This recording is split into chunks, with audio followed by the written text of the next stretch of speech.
The other day, I was on Wikipedia and I came across some villager trivia that I never knew, and it made me wonder, what other unknown villager facts are out there?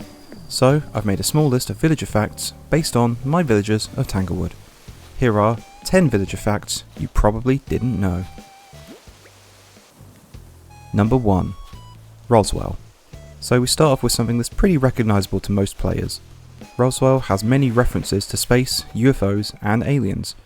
Firstly, his name is a reference to the conspiracy theory surrounding the Roswell incident, in which many people believe a UFO landed in Roswell, New Mexico in the late 1940s. His appearance is made to look like crop circles in a field, which have long been suggested by paranormal advocates that the phenomenon could be messages from extraterrestrial beings. His eyes don't blink in the normal sense and appear to rotate like screws being turned, and when surprised, they light up in a very robotic manner. Most of these will seem apparent if you've ever had Roswell on your island in New Horizons. What you might not know is that his name in some other languages also have references to UFOs or space. In Japanese, his name is Pironkon, which is onomatopoeia for a strange noise coming from a UFO or an uncanny machine. His Italian name is Olfo, which is clearly very similar to UFO, and his German name is Yuri, which may very well be a reference to Yuri Alexeyevich Gagarin, a Soviet cosmonaut who in 1961 became the first human being to journey into outer space and achieved a major milestone in the space race for the Soviet Union. Also, Roswell's first and only appearance before New Horizons was in the Japan-only released Do bu tsu no Mori E+, which was an expanded version of the original Animal Crossing game for the GameCube, which had E+ reader cards which you could scan into the game via a Game Boy Advance accessory, so pretty much just an earlier version of Amiibo cards. The cards displayed what clothes the character wore, what their star sign is, and their favourite saying, as well as having a profile about the character. His profile roughly translates to, "There have been rumours of a UFO seen in the village, but perhaps not. Speaking of which, isn't there something suspicious about him? His catchphrase is strange, and even his eyes rotate." This shows that the developers always intended for Roswell to have a mysterious connotation, and for you to question just who or what this villager is. Number 2. Coco. Much like Roswell's fact, this one may be very recognisable to players, but Coco is a rabbit that looks like she's made of stone and has hollow eyes and a mouth, which gives her head a somewhat coconut-like appearance. The name Coco probably is a reference to this, and is the name mostly used in different languages, besides the occasional slight change of spelling so it coincides with the word coconut in the respective language. Her stone-like appearance is based on small clay figures called hanawa, which are also what the gyroids are based off of. Hanawa are terracotta clay figures which originated during the historical era known as Yayoi, which is generally accepted as roughly 300 BC to 300 AD. They were made for ritual uses and buried with the dead as funerary objects, and her Japanese name is in fact Yayoi, a reference to the same historical period associated with the hanawa. Besides her distinct appearance, Coco is also unique in that in New Horizons, rabbits have applied physics on their ears, making them bounce or sway when the character moves. However, Coco's ears are stiff, and they do not move, helping to cement the impression that she is made from stone or hardened clay. Number 3. Goldie. Nintendo love throwing references to other games into the Animal Crossing series. Some are very obvious to the material they're referencing, be it Mario series, with the Mario clothing sets, or the items that you can buy in the Nooks catalogue in New Horizons, the Nintendo set items that you can acquire throughout the Animal Crossing series, including an R-Wing model from the Star Fox series, the SS Dolphin from the Pikmin series, and items based on the NES and the Famicom in the original Animal Crossing or Do bu tsu no Mori games respectively. Villagers based on the characters from different series such as Epona from Legend of Zelda, Feline from Monster Hunter, and Vishay and Cece and Inkwell based on Splatoon characters.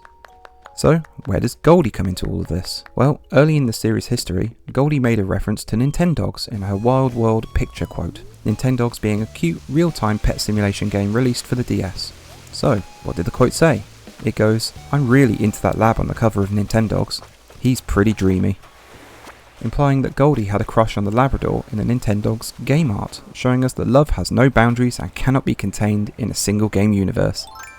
Nowadays, the Nintendogs series has lost its relevance and Goldie's picture quote has been changed to the more familiar, "A little bit of happiness is better than a lot of anguish," but I'll always recall that brief moment in the series' history when Goldie showed a glimpse of her true affections. Love always wins. Number 4. Filbert. Speaking of picture quotes, Filbert obviously is a squirrel, and is the only squirrel with a lazy personality, and his picture quotes throughout the series focuses on nuts via some wordplay. Don't go nuts or anything. Going nuts being a synonym for going crazy, which is in tune with his being a lazy type villager. Now, I hear you say, what's so impressive about Filbert mentioning nuts? Any 5-year-old with even a passing interest in animals can tell you that squirrel like nuts. And that is probably true, but for me, it's in the details of his name. Filbert. I always thought it was just a cute sounding name for a cute looking character, but it turns out that Filbert is another name for the fruits from the hazel tree, hazelnuts. It's such a subtle and clever nod to the character being a squirrel and their association with nuts that you wouldn't even think twice about it having much significance. Now, Filbert, being a different name for a hazelnut, might be common knowledge in different parts of the world, but it's certainly something I've never heard of before, so I thought I'd share it just on the off chance that you also didn't know the fact. Number 5. Lucky. So for Lucky, we start off with a dark fan theory, and I love when certain subjects delve into conspiracy theory territory. After all, it is Tanglewood canon that Filbert is my island conspirator and has many theories regarding Roswell being an alien and how he came to be on the island. So, the theory is that Lucky is actually an undead version of the villager, Walker. Both Lucky and Walker are dogs and both have the lazy personality.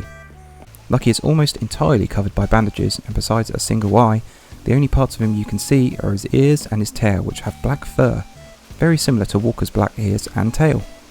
There is also major emphasis on the numbered shirts they wore in previous games.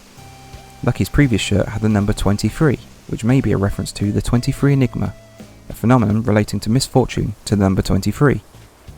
And when subtracting the number 23 of Lucky's shirt from the 67 worn by Walker, you end up with 44. And the number 4 is considered unlucky in several East Asian countries. The word 4 has a similar, if not the same pronunciation, for the word death.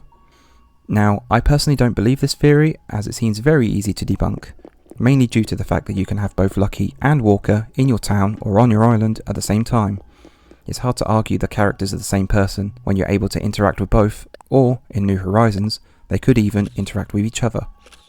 But why is Lucky covered in bandages if not a mummified character, I hear some ask? Well, there is an official explanation. Lucky's e-reader card profile explains part of the mystery. Lucky took luck into his own hands when he went on that fateful fishing trip last week. Between casting his rod too far, snagging his line on a rock, and losing his balance and falling overboard, Lucky's luck held true to form. Also, according to the Crossing Guardian, which is now a defunct official website for the original Animal Crossing game, he was given bandages following a bizarre fishing accident involving a hook and 2 bass. So, it would seem that Lucky isn't an undead or mummified character, he's just a bandaged up dog with an ironic name given his past proneness to accidents. Okay, just a quick break to say if you've enjoyed this video so far and would like more of this style content, be sure to hit like and subscribe. It really does me a solid and lets me know that you enjoy it and encourages me to make more videos like this. Cheers. Number 6. Deirdre. A lot of Deirdre's names in various languages is either a play on words or derives from the word deer. Her Japanese and Chinese names are Nadia and Dia respectively, and seem to be names with play on words around the English word deer. Meanwhile, her Spanish name is Venada, which translates to doe, or a female deer. And her French name, Bichon, has the suffix un attached to the word biche, biche also meaning doe. Now, a quick apology to any mispronunciations in this section, but her English name is a play on words, being a given name that sounds like the word deer, and has Irish Celtic origin, and may be based on the Irish folktale Deirdre of the Sorrows, a sad tale of a heroine, Deirdre, who was the most beautiful woman in Ireland, and whom had a lover, Naoise, but was pursued by a jealous and lustful king, Cochrane. The king's men killed Naoise, and the king forces Deirdre to marry him, but after growing angry after a year of coldness towards him, he vows to give her as a prize to the only other person she hated more than himself, the man that actually killed her lover. And whilst being taken to this man via chariot, she threw herself off the chariot, passing away after hitting the hard floor below. Understandably, there are many people that believe that the meaning behind the name is sorrowful, or broken-hearted. Number 7. Lionel. I don't like Lionel. Okay, that's a bit unfair. So I was looking for references to kings, as lions are known as king of the jungle, and there are a few of them that have names referencing kings. So Elvis, as in Elvis Presley, the king of rock and roll. Leopold, which could be a reference to the lineage of King Leopold of Belgium, and Rex, literally being the Latin word for king. Now, I couldn't find any monarchy called Lionel. The closest I could find was Lionel, the Duke of Clarence, in the mid-1300s, whom also later became the Earl of Ulster. His Italian name is Leonida, which may very well be a reference to King Leonidas of Sparta, who was a warrior king, and might explain the military clothing that Lionel wears. And strangely, Lionel's French name is Leopold, which makes you wonder what they called Leopold in France. I did also try to find out why Lionel is so obsessed with a toilet motif in both his Happy Home Designer and Happy Home Paradise interior requests, and the only answer I could find was a random person on Reddit explaining that every king needs a throne. So, whilst I'm no closer to solving the mystery of why Lionel is obsessed with toilets, this answer did ashamedly make me chuckle. So, enjoy your slightly increased karma, random Reddit user. Number 8. Grizzly. Grizzly, my lumberjack king, was made to seem like he was a gatherer of various knickknacks and odd items, as mentioned in the profile on his original e-reader card. The profile reads, "This bear isn't the tidiest animal you'll ever meet. Grizzly tends to collect a lot of stuff, but he gets rid of it just as fast. When a grouchy bear tells you to take something off his hands, you take it." This is conveyed in his home interiors from the various games. In the original Animal Crossing game, his home had a desert flooring which made it seem like it was just an uncovered dirt flooring with weeds growing all around, and the items he had showcases the collector image. He owns, but is not limited to, a few barrels, a cow skull ornament, a couple of salmon, and a few items of clothing. In City Folk, many of the items he had previously have now gone and been replaced with other various random furniture, such as a hearth, a tall gyroid, and a couple of totem pole-like items. In New Leaf, the interior has much more of a deserty or Wild West feel, and the items again have been swapped. This time including a starscape wallpaper, giving the illusion that he's actually out in the wilderness, a couple of cacti, a watering trough, and a fence with a saddle resting on it. Lastly, in New Horizons, he's got rid of most of his previous furniture once again, and he now owns a sleeping bag, a bonfire, a log stool and bench, and campfire cookware. Certainly seems to be meeting the expectations when the profile said he collects a lot of stuff but gets rid of it just as fast. This constant changing of irregular furniture and the outdoorsy feel of his home could be the reason why, in Happy Home Designer and Happy Home Paradise, he wishes for an opulent oil tycoon's hall and a magnificent mansion, respectively. A place of his own filled with luxury items in which his constant need to collect things and then give them away won't allow for his regular homes. Number 9. Freya. Freya is a pink wolf and is criminally underrated in my opinion, but is named after a Norse goddess Freya, the goddess of love, beauty, wealth and war, which seems very fitting for a classy, snooty villager.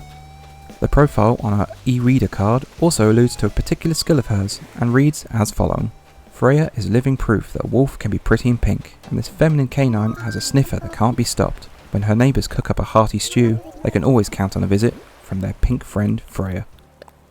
With something similar also being brought up in her biography description from Pocket Camp, being her nose is keen enough to sniff out the faintest hints of cheese, tomato sauce, and "Are those anchovies on your breath?"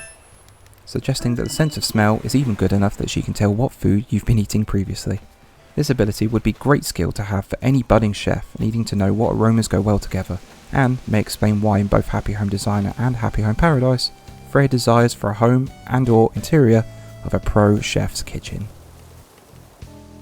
Number 10. Sasha. Across the Animal Crossing series, villagers have had certain hobbies attached to their character. This is more apparent in New Horizons than it ever has been before, and you'll see on a fairly regular basis your villagers exercising, studying the local flora, reading about certain subjects, or playing in the plaza. There are 6 hobbies villagers can have in New Horizons, being education, fashion, fitness, music, nature, and play. All of them being fairly self-explanatory, but fashion is the focus of this particular fact. As you'd expect, villagers with the fashion hobby are interested in fashion and can be seen walking around your island wearing various headwear or accessories and sporting a cute bag. Or when indoors, you can see them reading through a fashion magazine. So, where does Sasha come into all of this? Well, In New Horizons, the fashion hobby was exclusively for the female villagers. That was, up until the 2.0 update and the introduction of, you guessed it, Sasha, who became the only male villager to have the fashion hobby. So, Sasha is the Animal Crossing embodiment of inclusivity, and shows everyone that it doesn't matter who you are, you should focus on doing what you love. Just remember, own it. You got this. So, there we have it guys, 10 facts based around my villagers on Tanglewood. How many did you know? And which was the most surprising? Let me know down in the comments below. Remember to like and subscribe if you enjoyed the video and would like similar content in the future. But, for now, thank you for watching, hope you have a good one, and I'll see you next time. Bye!